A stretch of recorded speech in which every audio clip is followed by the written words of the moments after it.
Hello, everyone, and welcome back to Mr. English Academy, where every conversation helps you learn. I'm your host, Rose Larkin. I hope you're all having a wonderful day. I cooked something new last night, a vegetable soup with tomatoes and carrots, and it was very relaxing. But enough about my evening, let's talk about our topic for today, opinions. Today, we are going to learn how to share your opinion in English. An opinion is simply what you think about something. For example, I think this movie is good, or I think this movie is bad. Everyone can have a different opinion. Today, we are going to learn 3 very important words that help you share your thoughts clearly.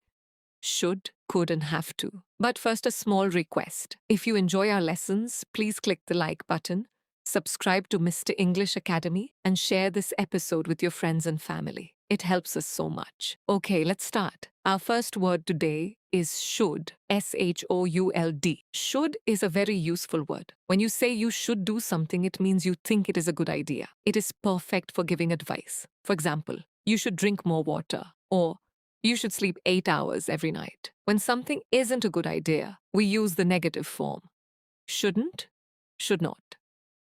For example, you shouldn't eat too much sugar, or you shouldn't watch TV all day.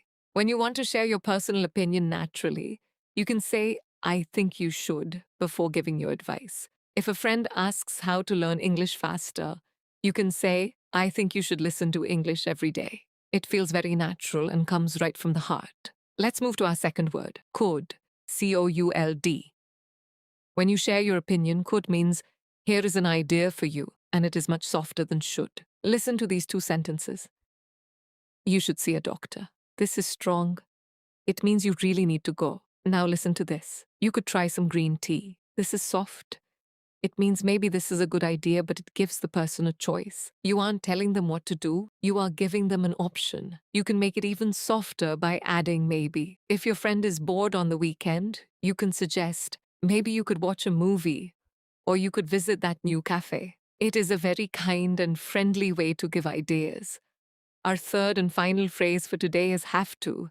Have to means you must do it. You don't have a choice. It is a rule. I have to go to work every day. You have to wear a seatbelt in a car.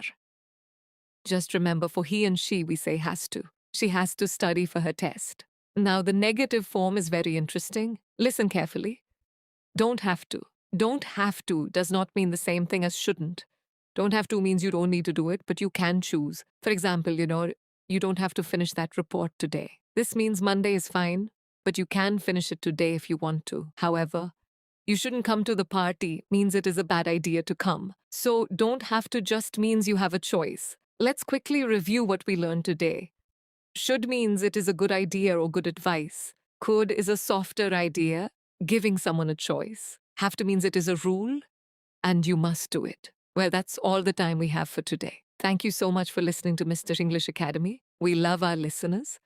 Before we go, please leave a comment below. Tell us, what do you think people should do every day to learn English? Use the phrase, I think you should, in your answer. We would love to read your responses. See you next time, and keep practicing your English.